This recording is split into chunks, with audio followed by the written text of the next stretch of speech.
We've got an epidemic of financial enablement. You have 30-year-olds that are still getting rent money from their parents. It's sad.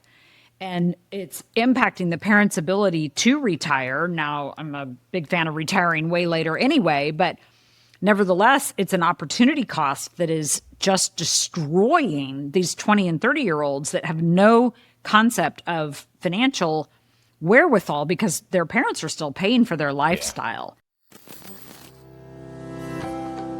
The Digital Banking Podcast is powered by Typhon.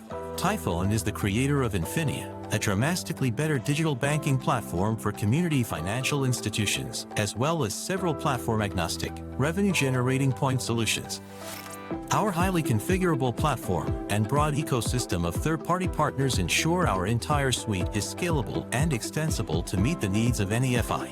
On our podcast, you will hear host Josh DeTar discuss today's most pressing financial technology topics with seasoned industry experts from every possible discipline.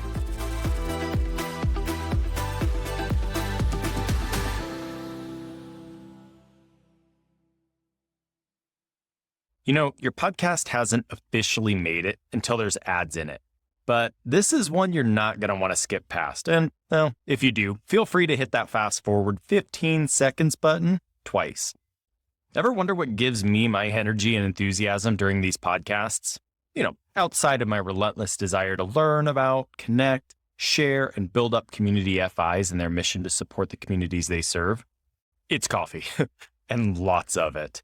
Now, you want to know what's better than your regular old coffee?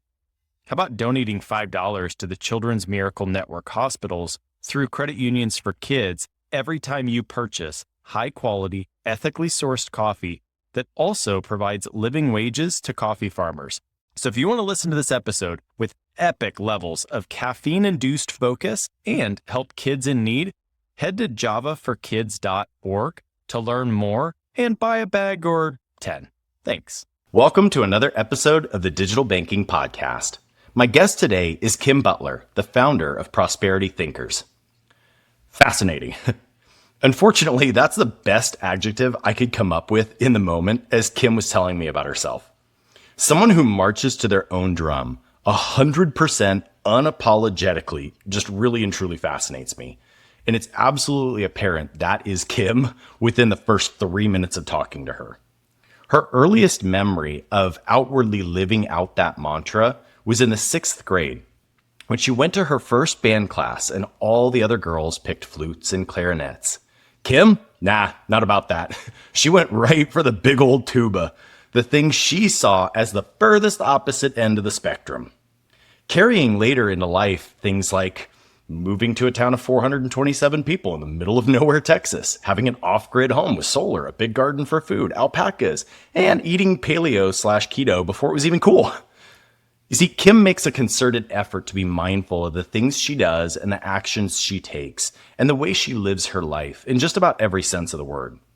She strives to take ownership of her own life and her own path, but that extends beyond herself as well. So Kim loves the ownership model, and we're going to talk a little bit more about what that means in this episode, but think things like co-ops. Sound familiar, anyone listening? So what could someone like Kim possibly be here to talk with me about on this episode? How about personal financial management? Sounds out of left field, huh? Not at all. Kim wants to see people free from financial stress, set up for success, and educated on how to live happy and prosperous lives. You know, we talk a lot about the role of community financial institutions and technology in people's financial health. Today, let's talk about why it's so important, how it impacts people, and the opportunities we have with some specific examples.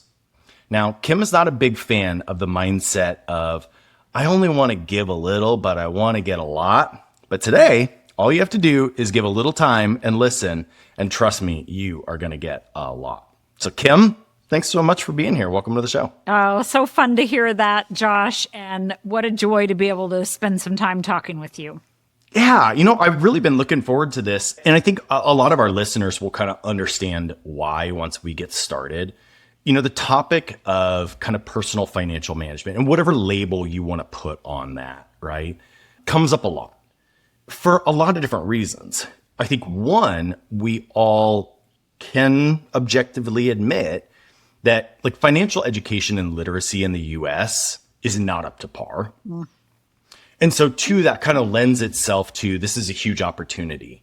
And I think one of the big areas we'll spend some time talking about is why this is such a big opportunity is not just because of the like very obvious stuff. Like it'll be really nice if we made sure, less people missed their mortgage payment.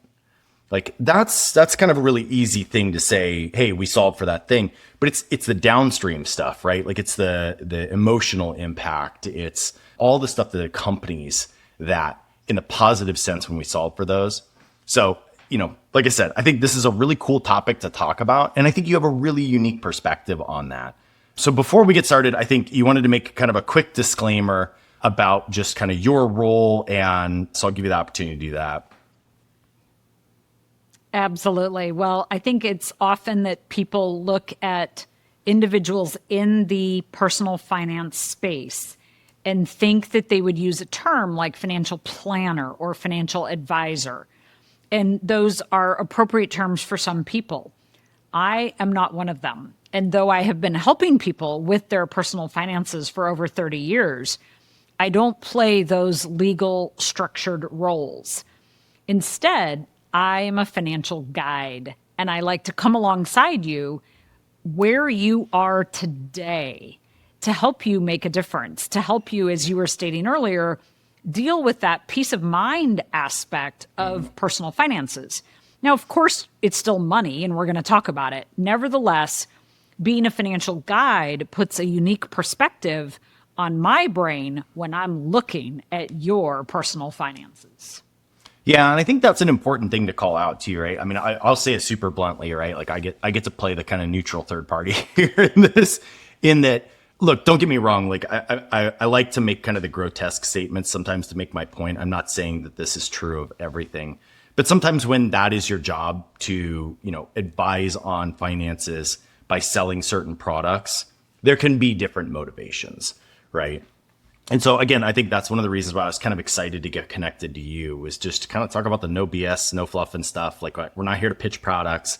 Like let's just talk about the impact that having, good financial health has on people. So you said you've been doing this for like 30 years. What got you started on this? Like why has this become such a hot personal passion for you? Well, what actually got me started is when I was in 4th grade, my parents got me a milk cow. So if you happen to be watching the video, this is a Holstein cow. They're the black and white kind, which I adore. They're and pretty stinking cute. we milked, yes, we milked them, my sister and I, by hand. Later, we got a machine, but we sold the extra milk. Are you ready for this? For $1 a gallon. Now, we're talking 3/4 of that gallon was milk and 1/4 of it was cream. And that's still the price. So all through junior high and high school, I had a lot of money. I mean, I bought cows, I sold cows, I was in 4-H, I won ribbons, I lost ingloriously sometimes. Nevertheless, because of that, I was actually able to put myself through college, a private school, without any debt or any help from my parents. That's awesome. Good for you. Wow. It is. It's really amazing. And my dad, who's still living and in his 80s and still working part-time, part on the farm, and then he also helps student teachers, was really ingenious in providing my sister and I that opportunity. So I really have dealt with money from a very young age, and a lot of it, and when I was in high school, I had tens and twenties of thousands of dollars coming through my hands every year. So in 4-H, you have to learn record keeping and all that. So fast forward to I'm getting out of college. I was interested in the legal space. I went and did an intern at a law firm and realized, holy cow, no thank you. While I was doing that, I stayed with a banker. And so my first job out of college was in the banking arena. Now, this is before banks did investments or insurance. It was just checking accounts and loans and a trust department. But I really enjoyed my time at the bank and the things that I saw. Yeah, I bet. We're talking people that spent more money driving their car than living in their home, like their rent was less than their car payment. No judgment, but that's a little unusual. We're talking about people with lots of money, people without lots of money, all kinds of different personal financial scenarios for my first 3 years. And I really loved helping people with their cash flow and their personal finances. So I went on and I got all of the licenses, the Series 6, 7, 63, 65, life insurance, disability insurance, you name it. I had them all. And I worked in that space for a long time and saw even more about the mistakes that people make, the good things that people did. And then over time, I felt like I could help my clientele better by not having any of those licenses and just coming alongside as a guide. And so it's such a joy to do this work because, as you've stated, personal finance impacts human beings in a big way. So let's get it right. Yeah. No, I mean, and I'm no stranger to kind of telling some of my story as a part of this. And, that's one of the reasons why I became so passionate about credit unions was I was saved by a credit union. And I made some really dumb financial decisions in, my late teenage, early 20s years. And I think back to it, Kim, and you're 100% right. Like, I literally had, the stress of my finances, Kim, affected my physical being. And I used to get stress ulcers. And I remember a period in my early 20s where it was normal to me. Like, I normalized that I woke up in the morning and coughed up blood from stomach ulcers. Like, that was normal, right? And that was the very large majority of that was stressed over finances. Like, how crazy is that? That we live in a world where that can have such an incredible impact on even your physical well-being. So yeah, when we talk about the opportunity in front of us, it's pretty significant. But I think what I also find really interesting is you were talking about, working at the bank, you get to see a really wide spectrum of this too, right? And I'm sure you did. I had somebody on as a guest a long time ago and they were talking about how, just because someone's smart doesn't mean they're smart with their finances, right? And the example of that is we see, doctors that are in horrible financial shape. Attorneys. Brilliant surgeon, right? Can't manage their money. Make a couple $1 million a year. Can't manage it, right?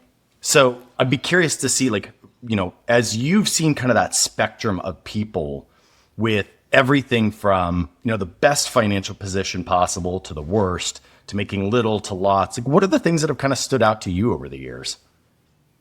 Well, it's so evident to me that the foundation of anybody's dollars, their personal financial space, must be that very boring, liquid savings account. And I guide people to think of it as both an emergency and an opportunity fund. And most typical financial people talk about an emergency fund. Nobody wants to talk about an emergency fund. That's a very boring and frankly scary space. But everybody wants to talk about an opportunity fund.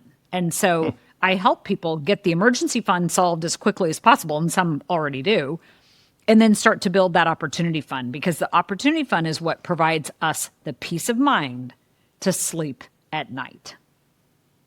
Yeah, I think I've used this example before too, so bear with me. But I actually really love one of the ways, love him or hate him, but Joe Rogan made a comment about money. And somebody asked him about, hey, now that you've made a crap load of money, does money buy happiness? And he was like, no, money doesn't buy happiness, but it buys freedom. And freedom is really freaking happy. And he was like, so yeah, money kind of buys some happiness if you think about it in those terms.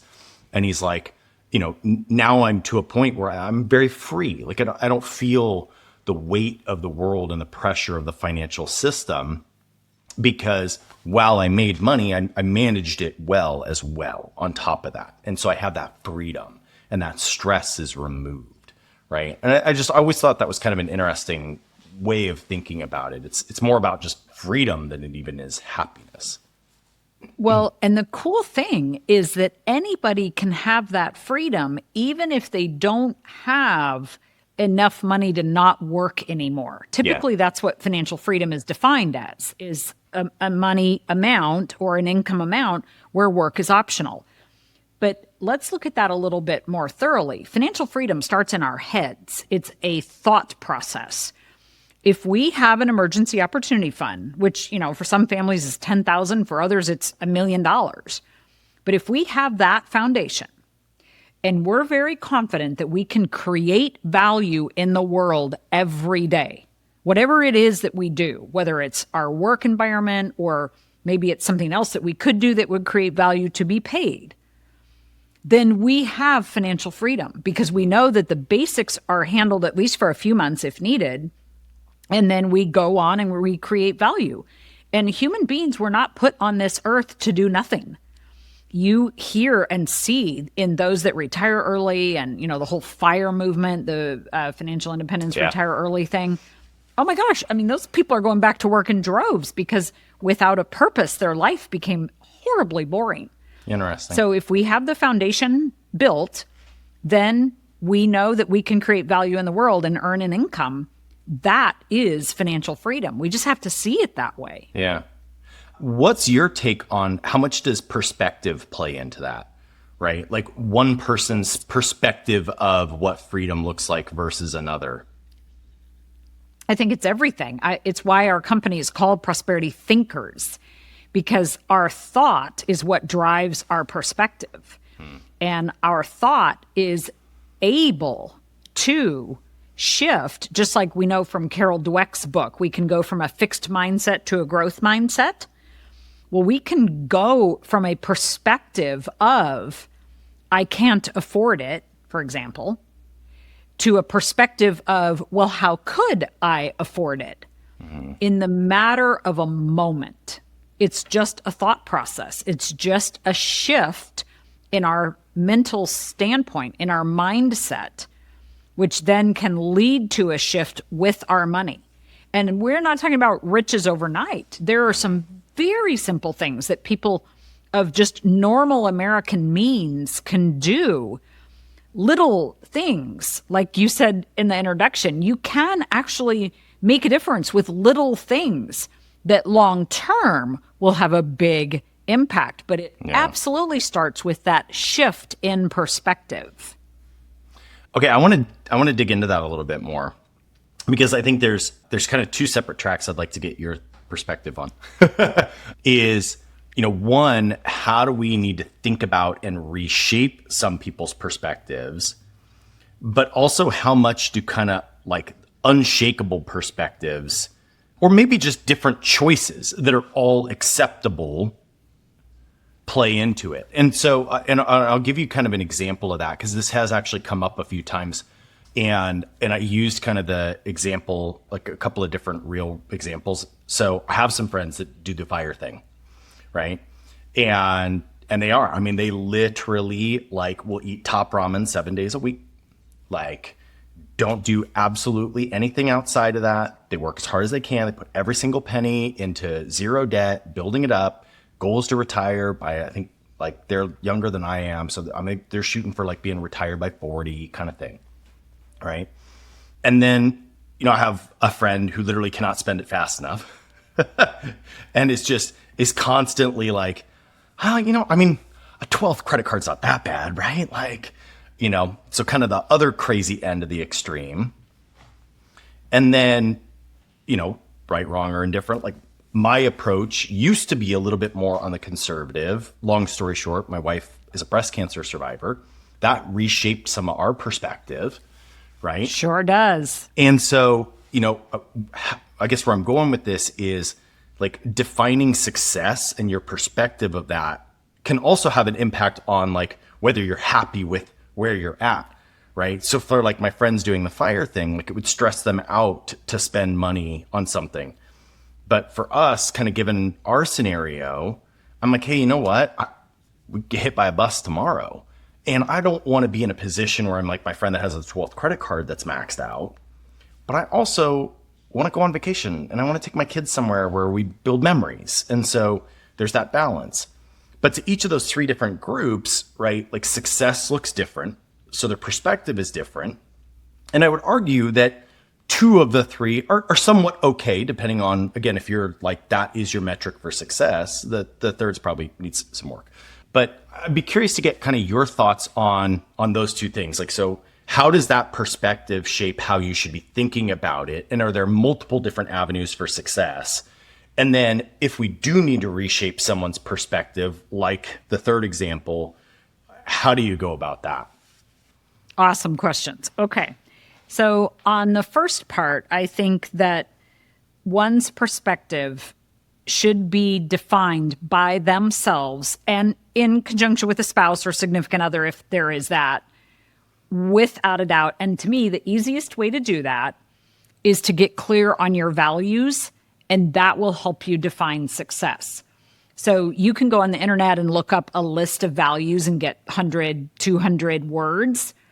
Go through, chop out, get to 50, look at it again, narrow it down to 20, maybe even narrow it down to 10 if you can. And then make an effort to spend your money based on your values. So quick example on the story there. My sister really valued travel when she was younger. And she had young children at the time. She would put trips on a credit card and take them and do their travel thing. And I would just be like, I can't believe you're doing that. But that was an important value to her. Now, over 6 months or so, she would pay them off, and she wouldn't do them very often. But nevertheless, that was an important value to her. So success was defined by that value to her. I'm one of those people that, and now I'm older, so like right now in my life, I would rather, if a bunch of people are out shopping, like we were just on vacation last week, I would rather not spend money on material things, because for me right now, one of my values is not material things. I would rather have experiences and or purchase something big rather than the little stuff that tends to be purchased on shopping trips. But it's because I know my values. So defining values, then defining success, and then doing all that you can to work your money towards those values without concern for how anybody else is living their lives or doing their thing, which may mean that you got to be willing to go to Starbucks and buy nothing. Or it may mean that maybe gifting is your thing, the 5 love languages. Well, then you set aside money for gifts that other people wouldn't normally do, because that's an important value to you. I like that a lot. Yes. And I want to put a pin in, I think that opens up a really big topic I want to talk about next, which is why, I'll say it and then you can decide whether I'm right or wrong, or you can defend or whatever. But I think most personal financial management tools and budgets totally suck. But I think you're going to agree with me based on what you were just saying. So we'll see where that goes. But yeah, if you wouldn't mind touching on, so what if we have to reshape a perspective to some degree? And let's say, like, your sister defines success as trips, and you're like, hey, you know what? It's actually okay if you put some of those trips on credit cards, as long as you're thoughtful about paying them off, and that's how you create those experiences. But what happens if she's on the 12th credit card? They're all maxed out. Debt collectors are calling her. How do you reshape perspective and say, hey, this is no longer, I understand that that's your definition of success, but it can't be anymore. Yeah. Well, what's fun is I'm actually going to answer both issues with the same information. So how we shift our perspective, plus how do we deal with, let's just call it cash flow control, all comes down to habits. So a lot of times when we're looking at making a change, whether it's something that we want to change or something that we need to change, we expect this one big thing to come slapping into our environment and make the change. And that's typically not how life works. Yeah. Occasionally it does, the 2x4 hits you and you're now changed, but mostly it's habits. And what I have found is that if we can install good habits, and I'll give some very specific examples of this, then the quote bad habits just end up falling by the wayside. So a good example in the personal health space is, let's say somebody's smoking and they don't want to smoke anymore. If they're constantly thinking in their head, don't smoke, stop smoking, I need to quit this, all they're going to do is get more of that. But if they will think in their head, I'm going to go for a walk, I'm going to eat a salad. Like when I have a desire to smoke, I'm automatically, so this is BJ Fogg's tiny habits idea. I'm automatically going to eat a salad or go outside and go for a walk. And I'll just let those good habits expand and shove the bad habits off the table. Then, I'm looking back at my notes, that unshakable trait that I thought I had, whether it's habits around money or habits around health or whatever, gets shoved away because I'm installing so much good habits. And this is the key to having good financial management.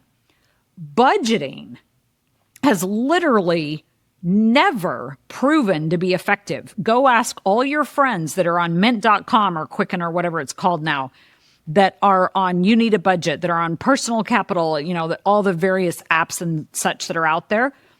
Yeah, budgeting works for the next month or two, but it's an exercise in futility because this is key.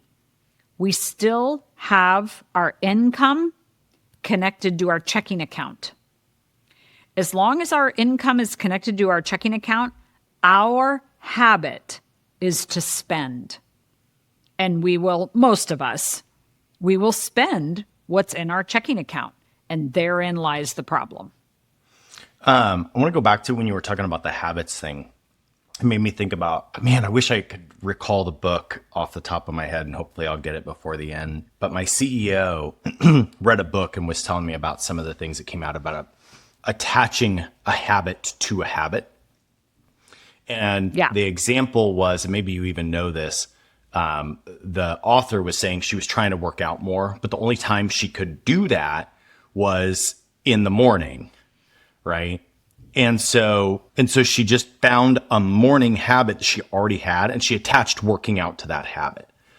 And it was really interesting because it was like right at that same time, Kim, we had put a set of like running lights on my wife's truck, but it's a manual little switch. And so many times she would get out of her truck and forget to turn those running lights off. And when I was talking to Siva about this, he was like, attach it to another habit she already has.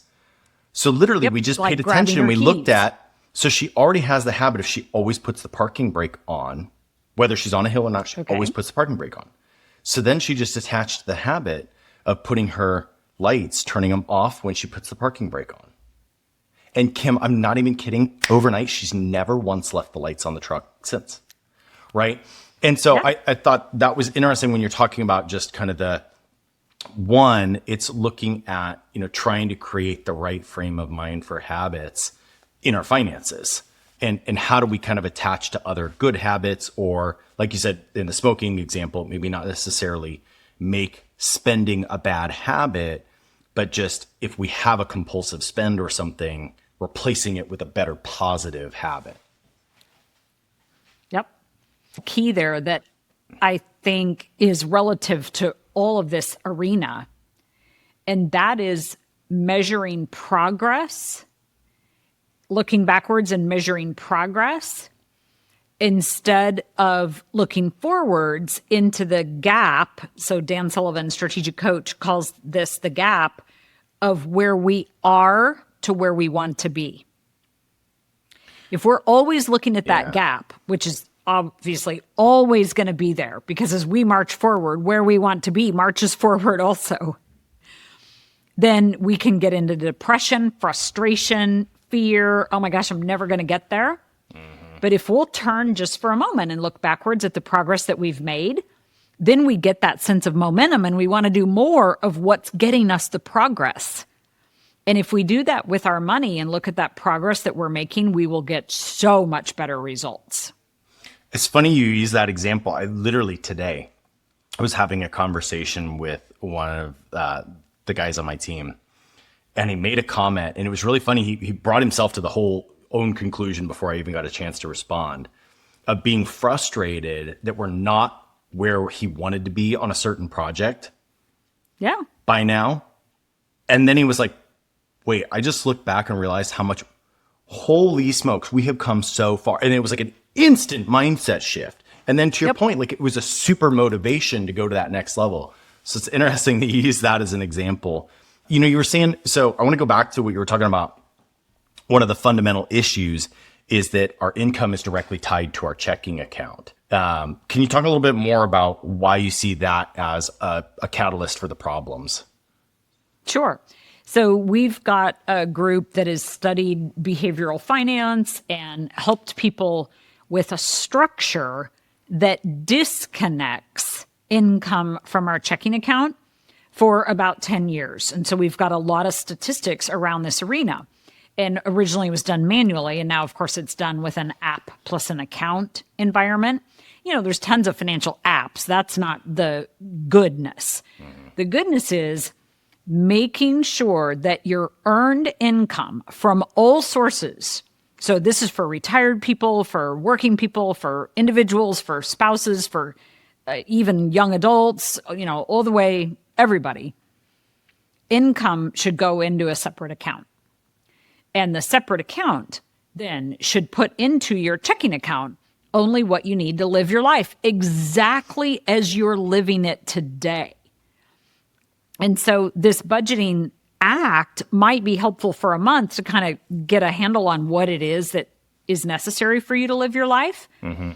But then if you'll redirect that income into a separate account, literally automatically changing your paycheck, your automatic deposit, et cetera, it will be amazing what that separate account does. And there's just a few little critical tweaks that in the short run look like nothing, that in the long run, on just a basic family earning like $100K a year, can be a $2 million difference. Yeah, I think that's one of the things that's hard for people to realize sometimes too, right? Is it's kind of that compounding of time and money. And so many times we think, this is only a couple of bucks here, a couple of bucks there. And you're looking at it at a very short time period. I mean, I talk about it all the time. I mean, I just, I'm one of those people that I got fixed on my day to day in kind of the mid 20s, but I didn't start like actually thinking about the future until like 30. And then you look back and you're like, oh man, if I'd been smart at 18, like, but that's not the way you're thinking in that moment. And so it does take kind of that understanding that a little can mean a lot later. Now that brings us to, we'll maybe touch this later. The bad of that is that sometimes people think, I just need to put in a little and then like, I'm going to hit the next NVIDIA and I'm going to blow up, or I'm going to buy Bitcoin at 0.0002. And now at 100,000 sell, 50 Bitcoin. But while we're on the vein of talking about budget stuff, I want to talk about kind of your perspective on why you were saying like these mints and things just don't work. And I want to put one thought process in your ear to get your thoughts on this as you kind of talk through that. Still to this day, one of my most fascinating episodes, obviously until today, was with a woman named Merla Vandenacker, who's a PhD student at Warwick University. And her PhD study was around the psychology of money. And she talked a lot about how we have so incredibly, what you were just saying, like disassociated ourselves from the spend, and how we used to kind of like maybe you on the farm, right? Like literally barter. Like I'm going to give you a gallon of milk, and I know how much work it took me to get a gallon of milk. And this is what I want in exchange for that, right? So you were probably real precious about that gallon of milk. To now, I just tap my watch as I go. And like, I am so disassociated from how hard it took me to earn that money, what impact it's going to have. I don't even know what's left in my checking account afterwards. I just tap my watch and walk away, right? Yep. So maybe with that kind of context of everything that we've been talking about and just kind of the mental association people have with money, like, why do you think that budgets don't work? Well, it is because, first of all, it's trying to project forward. Second of all, it's an absolute exercise in futility mathematically, because our lives operate only about 80% monthly. The other 20% is a bonus here, an expense there, could be like a semi-annual car insurance premium or something like that, that throws everything all out of whack.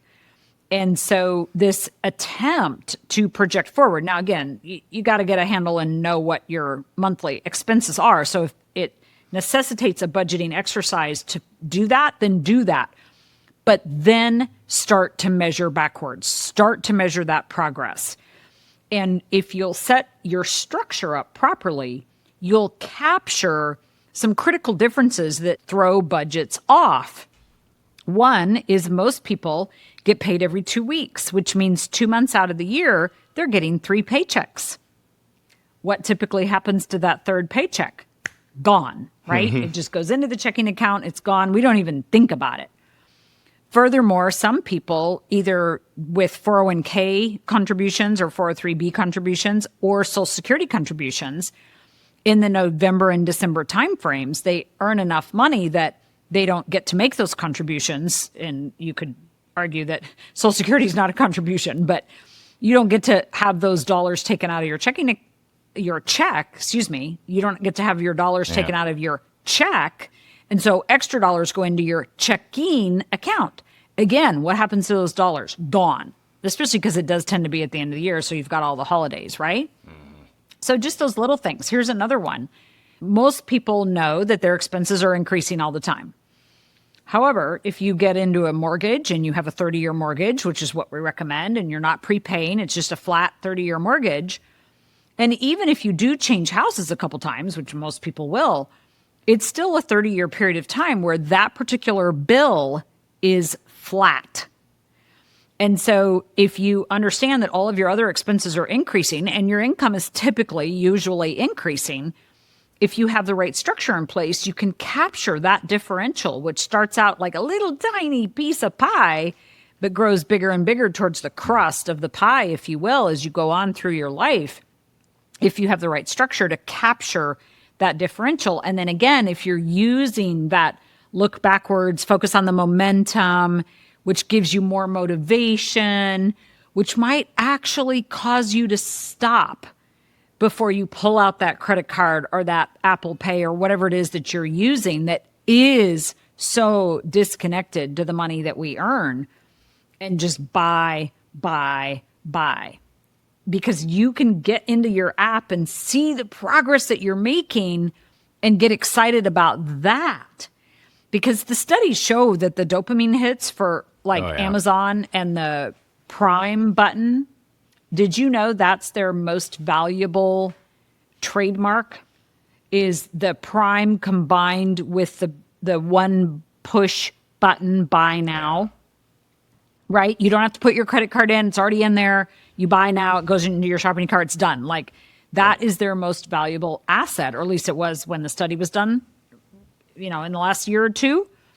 Well, when we can acknowledge that that is a problem, we just have to develop an offsetting habit where we don't have that ability. So some people, it does take putting their credit card, somebody told me they put it in a bag in water and stuck it in the freezer.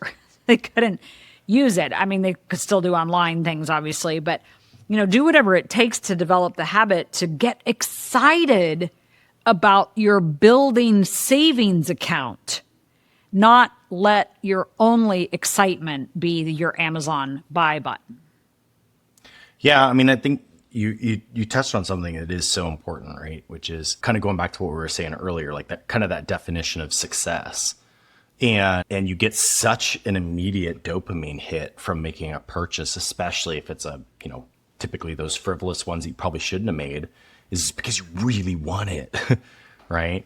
And so you get that hit, but like, how do you budget for those kinds of things in conjunction with all the other complexities of a budget, like you were saying? I think that's one of the reasons why I was willing to stick my hand up and say, I don't think traditional budgets work either, is so many times, like I've done a lot of them just out of curiosity to see how they work, right? And like I did the whole you need a budget thing. And I was like, man, this is so stupid. Like it very quickly was there to give me these, suggestions. And it would say things like, hey, we see that you spend this much on groceries, you should spend less. Right. I'm like, well, How? okay, why? Or how? And yeah, to your point, like it didn't take into account, I'll be the first to admit, like I do. And I probably spend more than a lot of people on groceries. Why? Because the things that are important to me and my family, like I want good local grass-fed beef. I don't want factory farming stuff. Like I want good vegetables from the farm down the street. And you know what? That bag of carrots is more expensive even from the little local farm than it is from Walmart.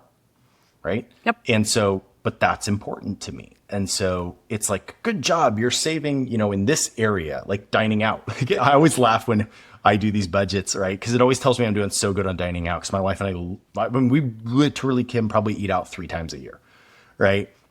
And so it's always like, you're doing great on that, but you suck at groceries. I'm like, hey, whoa, whoa, whoa. Correlation here, friend. Like I suck at groceries because I'm not spending money here. You know what I mean? And so I think a lot of times it's trying to be, which it is, right? Like we're trying to appeal to masses. We're trying to get a bunch of people to buy our software for this budgeting tool. So it's very, very generic in its prescriptions. I want to get your thoughts on, I think the world's going to change there. And I think technology is going to play a huge role when you start to look at implementing really, really intelligent large language model AI. Yeah. And we can actually get significantly better data, and we can actually talk to it and feed it prompts and be like, hey, okay, help me build a budget understanding. I want you to go back and mine 5 years of my transactions now, right? I can't go into YNAB and say like mine 5 years of transactions. And I want you to understand what are my spending behaviors and what are the things that are non-negotiable versus, are negotiable. And then I want to tell you how I define success. And like that it really doesn't exist today, but I think the technology is coming. But just like having a conversation with you, right? If all I do is feed it the prompts of what I want it to tell me to do, then I can get it to do that, right? Whereas having a conversation with a real human is like, okay, well, let's peel that back a little bit. Let's actually have a conversation around that. But I think that kind of that augmentation of some of the better technology that's going to, quite frankly, mine data and look at more examples and have a better ability to forecast than any human ever will be able to. Plus, educating people on how to prompt it and how to take the information that comes out of it. Like, I have high hopes for that personally. What are your thoughts? Well, I believe it's going to be the combination of both. Yep. So the AI capacity will enable so much easier math around our personal finances. And it will, as you stated, enable us to connect our values to them and then furthermore develop that momentum and motivation because it will know our language. It will also know what ads we should be paying attention to. And ads, of which we are bombarded with today, are one of the big problems around spending because they cause us to think that something's important to us or to think that we, quote, need something. And so we go spend on that thing. Our AI will be able to say, I want all the ads about ski jackets because I'm going skiing and I need to buy a ski jacket. But I do not want all the ads around ski boots because I already own them. Something like that. So I'm excited about that. Furthermore, I absolutely believe that having a human being alongside all that AI capacity is going to continue to be valuable. Yeah.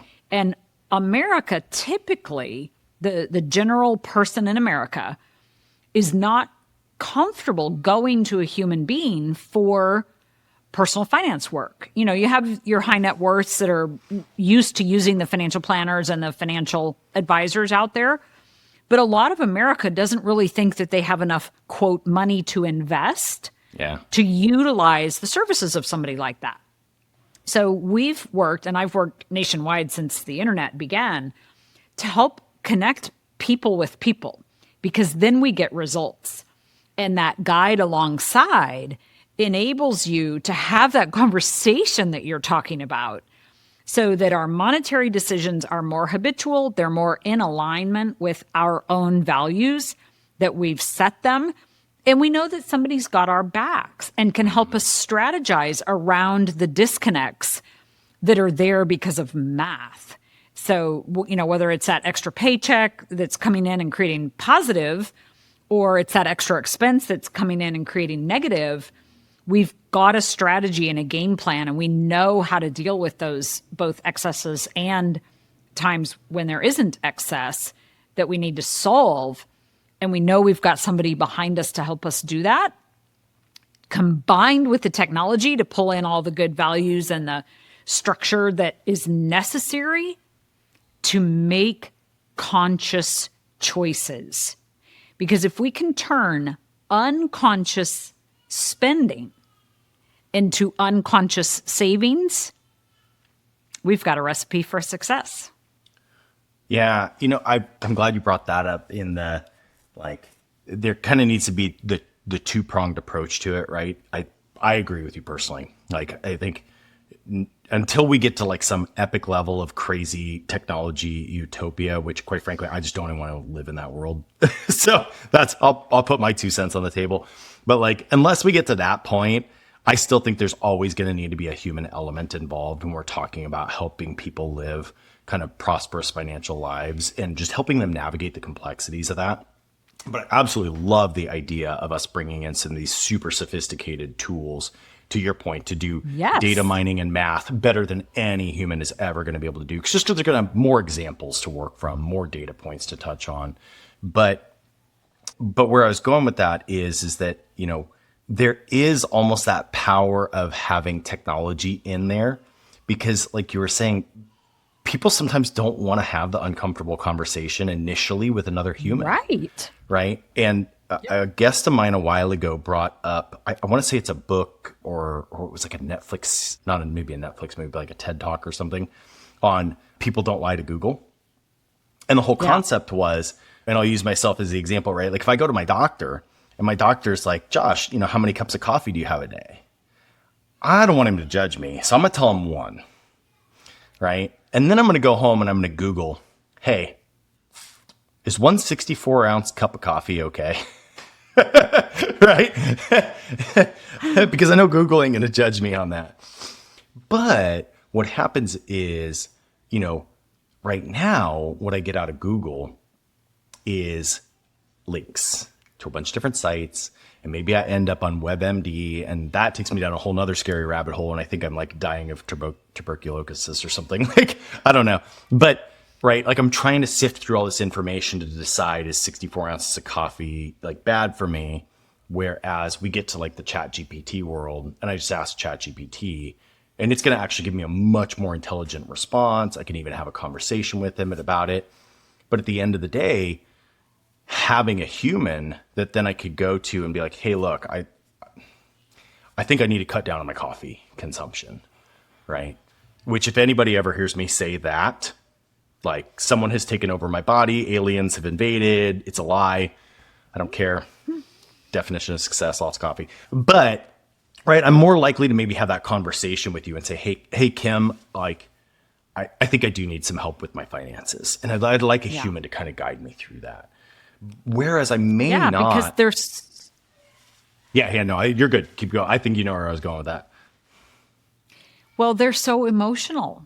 Yeah. It's sometimes difficult for us to make a decision about our personal finances. And no robo-advisor is going to help with the emotional side. The robo-advisor is just going to be able to do the math. And so there's a funny story my husband tells.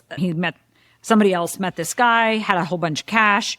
Oh my gosh, why don't you pay off this credit card that I see on your balance sheet? And he said, no, that's my wife's credit card. If I pay that off, she'll just rack it back up again. So, shame on her for not realizing the utter futility of that. But nevertheless, the math would have said, pay this off. But the guy's psyche and his own knowledge of the entire situation said no. And so that's why the two together are so valuable, because we need our apps. They're right there. They can be motivational for us. Totally. And we need that third party thought, especially if you are dealing with a couple, right? Where sometimes there needs to be a little bit of an intermediary to come in and be able to brainstorm because they're not as emotionally connected to the financial situation at hand. Yeah. And I think that's one of my other fears too. And I think that's why you see, especially financial services has been, I think, thankfully a little reticent to get super crazy aggressive with, AI powered recommendations, right? I use a super, like just very easy example to illustrate the point. But like if all of a sudden this, AI bot looked at my account and was like, oh, Josh, like you have $5,000 in your checking account. Did you know that the credit union currently offers, a 5% CD with a minimum of a $5,000 open? You're leaving money on the table. You should move that $5,000 over to that CD. Yes, technically I will make more money and my money will be working for me. But next week when my mortgage comes due and I haven't gotten an extra paycheck since then, I ain't gonna be able to make my mortgage. We got a whole different, ball of problems now. Right. Right. So we have to be really, really thoughtful about those recommendations. And like you were saying, like that's a really easy example that quite frankly, we can very quickly and easily teach, right? Like some of these tools to not do, but it's the more complicated scenarios Right. where humans and emotions and definitions of success and all of those things that we've been talking about are involved, where it really is nuanced. Why I think I enjoy my work so much is it's so fun to be able to bring clarity to somebody that is just a little bit unsure. Like they might kind of think they know what they should do, or maybe they don't know, but to bring clarity and specific steps and guidance of this is how you can handle this situation the most economically efficient, like financially efficient, or if it's peace of mind that's really driving this situation, then maybe this is the way that you should do it, even though it's not as economically efficient. Yeah. Well, and that opens up a whole nother can of something I wanted to talk to you about, which is, I mean, even just in 50 minutes of recording, which holy cow, we've already recorded 50 minutes, even just in 50 minutes of recording, right? Like we've talked about so many layers of complexity to personal financial management. And like, we haven't even scratched the surface, right? We haven't even started talking about, we're just talking about like making some smart financial decisions, not overspending, like defining success. We haven't talked about things like insurance or long-term planning or, investing or, you name it. This is complicated stuff. We work in this industry. And most financial planners go straight to the insurance or the investments or et cetera. They don't address the savings component of savings as a noun, like how you store your savings, but also savings as a verb, the act of putting the money away that's going to be liquid and available to you that you will not lose, that must happen on an ongoing basis, no matter what your level of finance is. Yeah. Yeah. Well, and so that brings me to the point of like, this stuff is so complicated. Like, how do we, like, we work in this industry and sometimes I still feel stupid. You know what I mean? Like, how do we expect the general American public who, for the most part, gets maybe what's handed down from them, from their parents, either through being taught or just through observing, right? Yeah. And in both of those scenarios, we're not saying that what they're getting is right. They're getting virtually nothing from the traditional education system. Maybe they're getting something from like a credit union that comes in and does a class every once in a while at the school or something like that. But I mean, this is the kind of stuff, like you can attest to this, right? So I did it for different motivations. You can call me crazy, but I did it out of sheer curiosity. But I did my Series 7, 66, like all of those same things too. And again, I still feel like an idiot. Right? And I'm like, I went through all of these legitimate trainings. I mean, the Series 7 is like an 8-hour test, right? Like, think of how much content you have to consume to be able to just take a test that lasts that long on the content. And I still feel like there's so much that is unknown to me. So how can we imagine people are able to really understand the landscape of what's available some good tips, and then how to navigate that without years and years. Like, you're not going to give this to somebody over, hey, stop in for a 30-minute lecture on, financial planning. Right. And then be able to understand answer, somebody's unique perspective and apply that to it too, without giving just generic advice. So that's why right. why I wanted to talk to you. I mean, this is a massive opportunity that I don't want to diminish. There are a lot of people that are trying really, really hard to solve this, but Yeah. at a holistic level, we're not even close to solving this. I truly believe that the answer is potentially simpler than we think. And it lies in understanding some very basic things around finance that truly you can teach a 10 or a 15-year-old.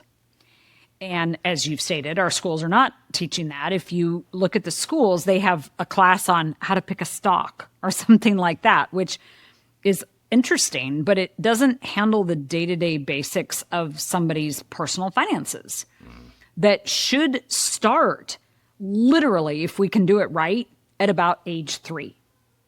So one of my special projects is actually called Prosperity Parents. And in Prosperity Parents, we teach parents to start with a 2 or 3-year-old child as they're going through the grocery store, right? And the kid is starting to request the candy or the toy that it's seeing. That's where not just financial education needs to start, but financial competency. Education alone isn't enough. We need financial competency. And what's so fun about the Prosperity Parents material is that it's designed to teach the kids in the family, but the parents usually get sometimes more out of it than the kids do, because as you've stated, we have all these people in their 30s, 40s, 50s, 60s that really never got any kind of financial competency training. And so it, like I said, not only is it there for the taking, it is broken down into very simple things. And it starts with that disconnecting your earned income from your checking account. Then it picks up on saving first, right? Like, we've all known that we're supposed to save first, but we don't really know how to go about it. Mm-hmm. And because in our commentary is so much about investing and getting rich quick and all that other stuff, we don't do the basic things of just building a savings account and then protecting against the what ifs, right? The insurance arena. So most people, the first financial product that they buy is car insurance. And oftentimes the second financial product that they buy is a mortgage. Now, you've got banks out there that are trying to convince people to do, for example, a 15-year mortgage versus a 30-year mortgage. Well, the banks are in business to make a profit. So you have to really question when they're making a recommendation to you, is that best for them or is that best for you? And then the next thing that a lot of people are dealing with is home insurance, and then disability insurance and life insurance. They get a job. They have all these coverages that they have to pick. And there may be training from human resources or wherever about all the benefits. But I remember when my 22-year-old son, first job, was talked into, or tried to talk into, he didn't do it, maxing out his 401k plan as a 22-year-old when he didn't even have a savings account built up. So here you have a 22-year-old that's human resource encouraged to max out your 401k plan or 403b if you're in a nonprofit environment. And if he had done that a few months later, when a tree fell on his house, he would not have had the emergency money necessary to get a rented room, because of course insurance paid at some point, but it took a while, right? To live his life while the tree was being removed and the damage being fixed, et cetera. And so the starting point is so simple and it's so boring. Yeah. And yet it's so crucial. Yet most of America wants to go straight to investing. Well, I think that brings up another point that we were talking about. Like a lot of times people don't want to talk to other people about these problems. I think there's also the inverse where there's a lot of people who really want to tell people what they think they should do, right? And the example that I use all the time is like if you go and search for financial advice on TikTok, Kim, do you know the last time I looked it up that actually financial advice content is in the top 10 most consumed content on TikTok? I believe it. Right? TikTok. That data is probably a couple of years old now, last time I looked. But I thought that was really interesting. So I started looking at some of the advice that's on there. Kim, don't do it. It will terrify you. I mean, some of the stuff that people were saying, I'm like, no, like that's actually illegal. Right? Like, but they're so convicted about it. And what was interesting was I started doing some research on it. And like one kid in particular, I went down this whole rabbit hole, was like giving people financial advice. And it was all around like investing and crypto and all of this. And he was telling people about how he bought his Lamborghini and this amazing house. Turns out house wasn't his. Lamborghini he rented through like Hertz, like exotics rentals for the day just to shoot all this content. Right. Had to max out a credit card even just to do the rental, right? Like all of this. But then what happens? He made a bunch of money because that video went viral. Of course. Right?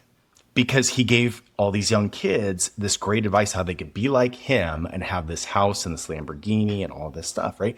So like that kind of stuff terrifies the crap out of me. Yeah. And I'm like, cool beans. Like we have a bunch of people that are really hungry for this information.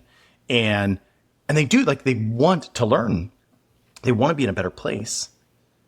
And then you've got people that want to profit off of it, or just have whatever delusional ideas in their head that they've like solved the system and they've got all the information and they just want to tell people how to live their lives, right? That's a really potent cocktail of, we can really screw some people up even worse than they were in the first place by giving bad advice, but being so convicted in your own advice, right? Or malicious in it, which I hate to say, but like is true. Well, it is a very interesting space. It amazes me for as regulated as it is, that kind of thing can go on. And believe me, I've made my mistakes too. And I've seen clients make mistakes. And I love to bring the learnings that occurred from those mistakes to the younger generation so that we can cap this thing off and build people that financial peace of mind that's so valuable, where we can really simplify their savings, automate their assets, install faith in their financial information, and get them the good results that are completely available by just making a few incremental habit changes. Mm-hmm. I love that you brought up the young age too. I thought you might get a kick out of this. This is like super recent in my life. So I have he's now 3.5-year-old and a 1-year-old. And my 3.5-year-old is like crazy talkative and just a obscene vocabulary. And so like I'm having these like deep philosophical conversations with a 3-year-old, which I think is fascinating. But it's always just interesting to see how his brain works. And then what I always find really interesting is like, what are they actually learning and absorbing? And because of like my financial mistakes, right, we've tried to be really, really, at least I like to think, thoughtful about how we set them up for success, how we plan for them, the different products that we already have them enrolled in. And then, but two, it's the training side of things, right? And so what I thought was crazy was a couple of months ago, I was at a conference for work that happened to be held on Disneyland property. And so I brought the family with me and we, fly in the morning of the start of the conference. And so the conference starts that night with the opening keynote, that kind of thing. So we fly in, I help get the family settled in the hotel room, like help my wife build the pack and play, get, suitcases unpacked for the kids, all of that. And then I shower, change, get into, my branded work gear and I go to head out. And Kim, my son, says the darndest thing.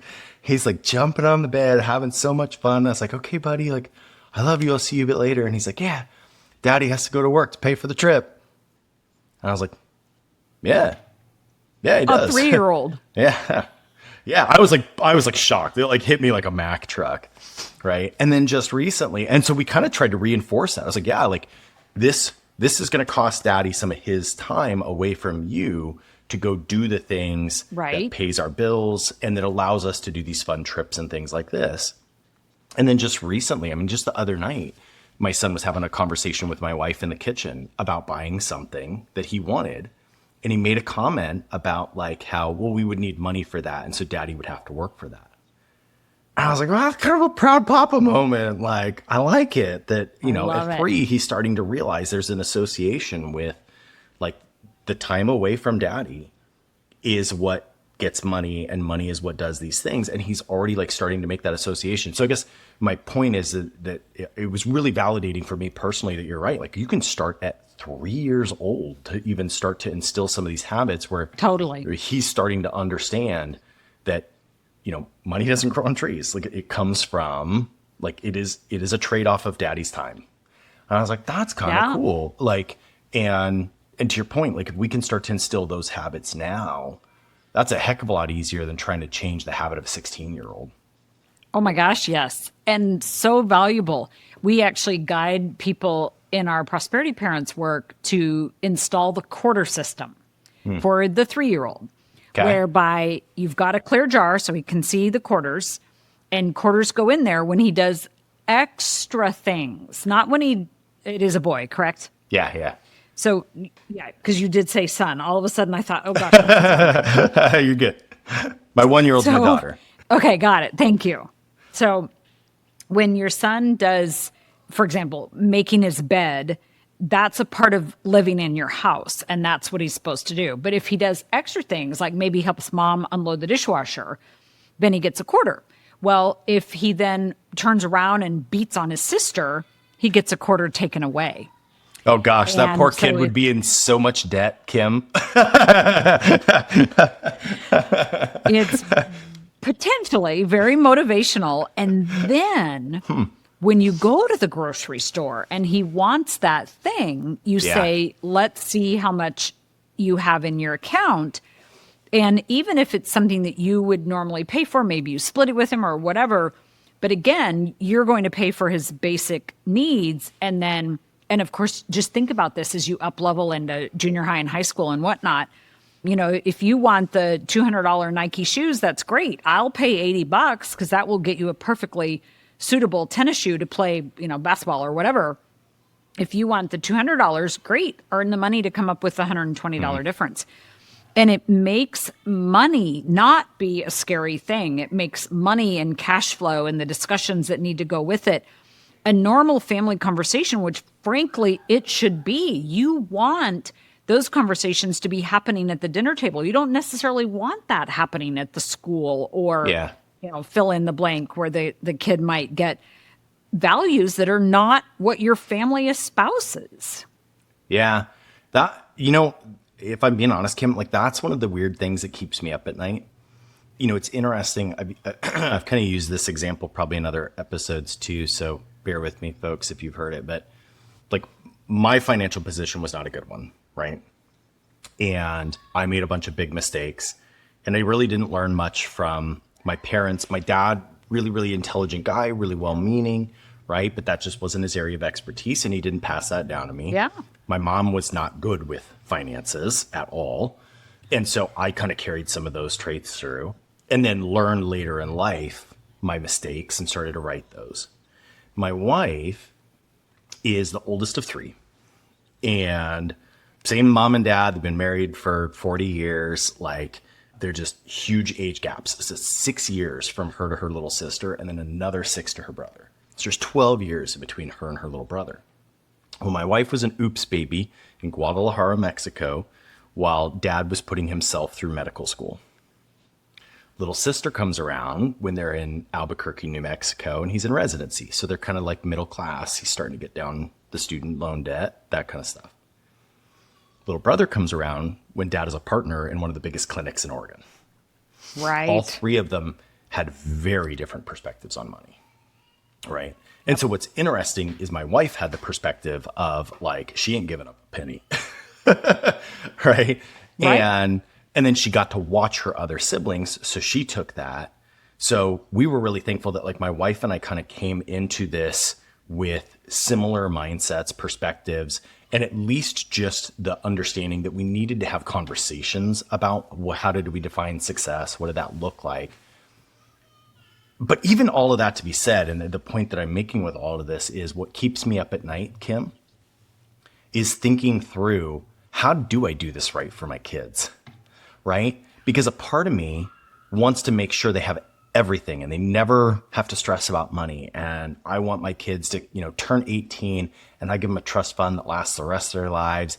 And if they want to just like surf and, eat acai bowls on the beach for the rest of their life, and that's what makes them happy, like I want to give them that. But I also don't want a bunch of entitled little dingbats, And so I wrestle with that. And it's like, how do I make sure that we instill early on those good value systems, the foundations, the understanding, and not put them at a disadvantage, but also not entitle them. And I don't know. So it's just, it's fascinating to kind of talk through this with you and just thinking about some of the different ways to create good habits and life lessons early on so that, while I can do the things that set them up for success, hopefully they then carry that forward. Does that make sense? Absolutely. Well, if you can start young as your children are, it's so valuable. And yet I help lots of families that start when their kids are teenagers or even young adults. I mean, we've got an epidemic of financial enablement. You have 30-year-olds that are still getting rent money from their parents. It's sad. And it's impacting the parents' ability to retire. Now, I'm a big fan of retiring way later anyway, but nevertheless, it's an opportunity cost that is just destroying these 20 and 30-year-olds that have no concept of financial wherewithal because their parents are still paying for their lifestyle.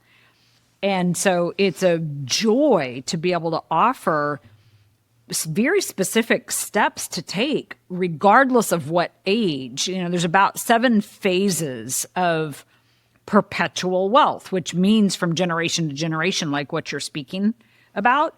And it doesn't matter the age so much, but the phases all get gone through, regardless of whether you start when you're in your 20s or in your 50s. And so it's fun to be able to work with people through that. And we often serve 3 generations where we're helping. In fact, we even have 4 in one case, the great grandparents, the grandparents, the parents, and the children, babies.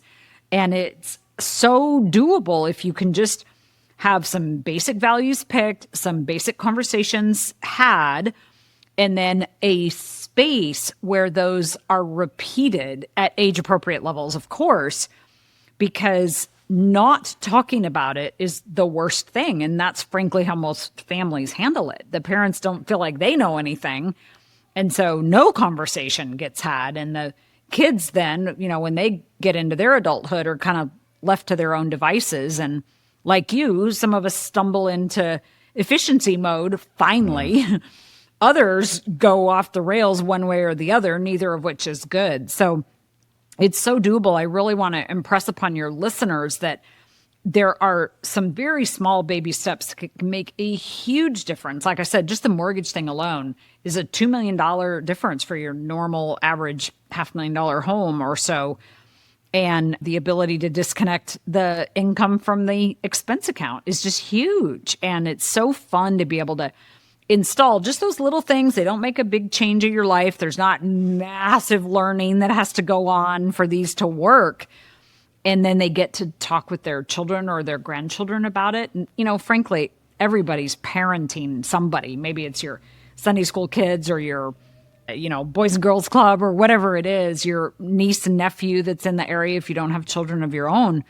But to have an approach around money that is sustainable, learnable, transactionable, doable, and have it be motivation and momentum driven, I believe that's what everybody is seeking. I like that a lot. And I like that you use the word like sustainable. I actually think given what you and I were talking about before we started recording about just even like your like health and diet choices, you might appreciate this perspective. So one of the other things that my life has become a little OCD about is like the health and fitness side. And one of the personalities that I really love to get some information from is he's like a PhD in not like nutrition science, but like that kind of vein. Did a lot of his study on like protein synthesis and all of this. And he, through that, like decided to become a natural bodybuilder because he wanted to experience and like live what he was talking about and all these different things. Yep. And what made him like notable was he was talking about kind of the theory of just calories in versus calories out. Right. And there was this kind of misconception in the bodybuilding world that to get, lots of muscle, lean body fat, like you had to just eat chicken and broccoli, chicken and broccoli, chicken and broccoli. And he was like, no, he's like, I could win a bodybuilding competition on Pop-Tarts. And like it became a challenge. And so he did. And so he literally won a national championship on Pop-Tarts. But what he used as to kind of illustrate that point was, and this is where I think you'll find this interesting, was he talked about just kind of you could think about almost your diet like a budget. And he used the example of, he's like, okay, so let's say you make $50,000 a year and you can barely cover ends meet, right? Should you go out and buy a $100,000 sports car? No. But let's say you make $400,000 a year. You have a home, you cover your mortgage, you have good insurance products, you have a good savings account, your kids have good college savings funds, and they have good clothes, and you have surplus capital. Can you go out and buy a $100,000 sports car? Absolutely. Go for it, right? If that's a definition of success for you. And he kind of talked about that in the same vein of your diet. And he was like, look, if you are a 110-pound person who works a very sedentary job, should you consume 100% of your diet from Pop-Tarts? No, like you're not meeting your, micronutrient goals. You're not getting vitamins, like you're not getting nutrients, like your body is going to struggle on that. But let's say you're a 250-pound guy who works out, 5 days a week and has a manual hard labor job, and your maintenance is, 3,500 calories a day. Can you have 400 of those calories out of being a Pop-Tart? Well, yeah, because you also had a really good high quality protein. You had some carrots and, some vegetables and some good starches or whatever it is, right? Like your diet is covered. So it's okay in that sense to use a percentage of it. And where I was going with all of this is back to the sustainability comment that you made, right? And his point was, like, if I just villainize Pop-Tarts and I'm like, oh, you need to, get healthier or lose weight, you can never touch a Pop-Tart again for the rest of your life, right? People really struggle with that, right? And they're like, dude, I kind of really want a Pop-Tart. And then if they have a Pop-Tart, they feel like a failure. Right. And so then a lot of times they just, well, screw it. Like I wrecked the diet. I had a Pop-Tart. It's all over. I might as well just go have an entire Costco pizza and 16 brownies and a liter of Coke while I'm at it. Right. But his point was, like, if I can introduce, like, hey, you know what, maybe, based on your caloric intake and your definition of success and everything, maybe you can't have the whole pack of Pop-Tarts, but you can have like a half a Pop-Tart and every once in a while. Right. And that'll make you happy. And that'll scratch that itch, but you're still getting all of your necessities. And kind of the same thing on the budget side of things, right? It's like, if we just tell people, like, you have to live by these, hard and fast rules 100% of the time, and there's no leeway in life, inevitably they're going to screw it up, right? And I think that goes back to what we were talking about with a lot of times these very generic budgets, where they're Absolutely. like, oh, you have to do this, this, this, this, this. And then to your point, then all of a sudden I forget that my auto insurance is yearly, not monthly. And then that big bill hits and it wrecks everything. And then I'm like, well, screw it. Then this budget doesn't work. I throw it out the window and I'm never going to budget again and just put it all on credit cards, right? But if we teach people some sustainability out of this and say, hey, you know what? Like, there's going to be some ebbs and flows, and we need to make something that you feel good about sustaining for the rest of your life. Like, can you do this diet for the rest of your life? If the answer to that is no, then why start in the first place, right? This budget is something, could you do this for the rest of your life? If the answer to that is no, then you're never going to sustain it. So look for something that's sustainable. Yep. Sustainability, automaticity, right? Make it just as automated as possible so you're not having to make the decisions all the time. All really good suggestions. I want to kind of close us with one more topic, if you don't mind, which is, Sure. we've talked a lot about just how there's such a big opportunity, the impacts that it has, how this has been kind of neglected. I think if you look at traditional financial services today, right, and I'm looking at not just big banks and, community banks, credit unions, that kind of thing. There are some fintechs that I think are trying to solve some of these, but not in the grand scheme of the whole picture. But especially if you look at just traditional finance, we really just cover people for kind of the middle stage of life, right? You're in your 20s probably. You need your core products. You need a checking account, a Right. savings account. You might need a mortgage, an auto loan, and a credit card, right? And that kind of lasts us from like 20 to whatever, 50, 60, 70, right? Yep. But like what we were talking about, there's a huge missed opportunity for youth in education and actually banking them, right? And getting them into a positive banking relationship with a financial institution that cares about their success and isn't just there to sell them products. I'm looking at you, credit unions and community banks, right? Like these are the good guys in this scenario, right? So let's Right. get them motivated to do banking with them. But at the same time, we're also facing the largest wealth transfer in human history, right? With all of the boomers aging out, and I hate to say it in the negative sense, but dying off. And all of a sudden, where is all that money going? And how is that being, to your point, like what happens when all of a sudden that windfall comes in? Is it really appropriated positively? And then what happens to that banking relationship where a lot of those, folks that are aging out of the traditional banking system, the people behind them are not in the traditional banking system. Right. And you got a lot of people that are in Venmo, right? And I think you and I could probably pretty easily agree on Venmo don't give two craps about your financial position and your success, right? And especially not to the level that like your community credit union is going to. Right. So I would way rather see that relationship stay at that community financial institution, but it's not. So I think there's a huge opportunity in kind of those bookends of life that's really not being met right now.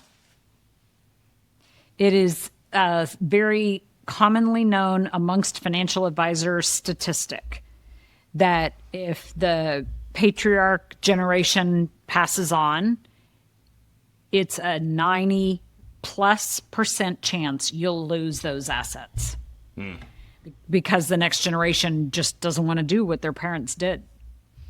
And it is so unique, the space that the community banks and the credit unions operate in, because that perpetual wealth thinking that I spoke about, they often have those generations already because it's okay to bring your kids in, or, we even have a special account for them or whatever.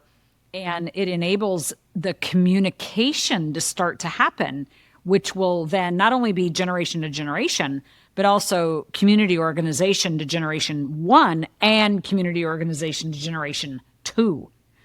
And that is what is going to keep those dollars intact and growing and serving that family. Yeah, that's a good point. I mean, I think that's one of the underlying themes that I think we've talked about without saying bluntly, which is ultimately, I think what we would love to see is generational wealth, like across a wide spectrum of people, right? Yeah. And it's not just generational wealth in the sense that every kid turns 18 and has $1 million in their checking account, right? Like that's not what I mean. No. I mean wealth in terms of knowledge and freedom and all the things that we talked about, that definition of success, and creating that kind of generational wealth. And I think if we can encourage behavior through one, participation, engagement, tools, and technology from community financial institutions, that's where I think we have the biggest opportunity to actually see that fulfilled. But in all seriousness, Kim, like my genuine fear, knowing how impactful a credit union was in my life, it like genuinely scares me that a credit union might not be there for my son, right? Right. And I'm Yep. not the normal person. Like, let's just be honest. Like, most Americans are not sitting there going, I really want to make sure that when my 3-year-old grows up, that they're doing their business at a community financial institution that's going to care about them, that's going to care about the commitment to their community, right? People don't really think like that, but they kind of No, should. but I think And we need to I encourage think that. more people are, and something that we talk about all the time is your legacy and inheritance are what you leave in them, not to them. Because a lot of people say, well, there will be no inheritance. I'm not going to have a legacy. Oh my gosh, yes, you do. Your values, your stories, what you leave in them is so, so important.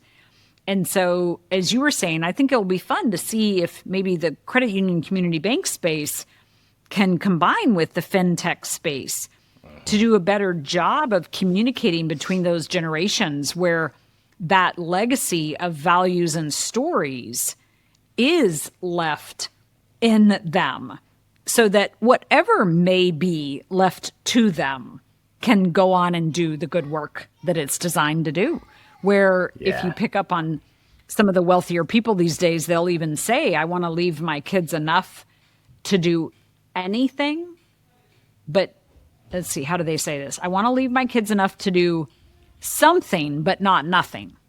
Huh. I want to Interesting. leave my kids enough money that they could do anything in the world to serve, right? That's what human beings were put on earth to do. But they couldn't just do nothing. I'm not going to leave them enough money where they could do nothing. And that addresses your age old balancing act of, well, I'm here because I struggled. Do I really want my kids to have no struggle? Is that going to set them up for success in their life the best? I think that's a valid question to ask. Yeah, a side note, I think I've used this example before too. Small brain can only retain so much, so I use things over and over again. But I love the example of, when they did the biodome experiment, that they were trying to grow tall trees in the biodome, and they couldn't. They kept Right. falling over. And they finally found out the reason why was there was no wind in the biodome.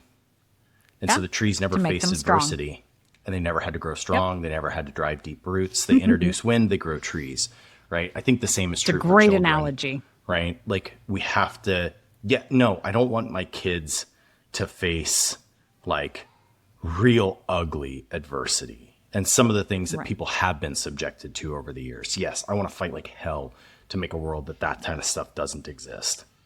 But I also don't want my kids to not understand work ethic and have to like work against something and have to fail every once in a while. Like, I think that creates strong roots and creates, good skills.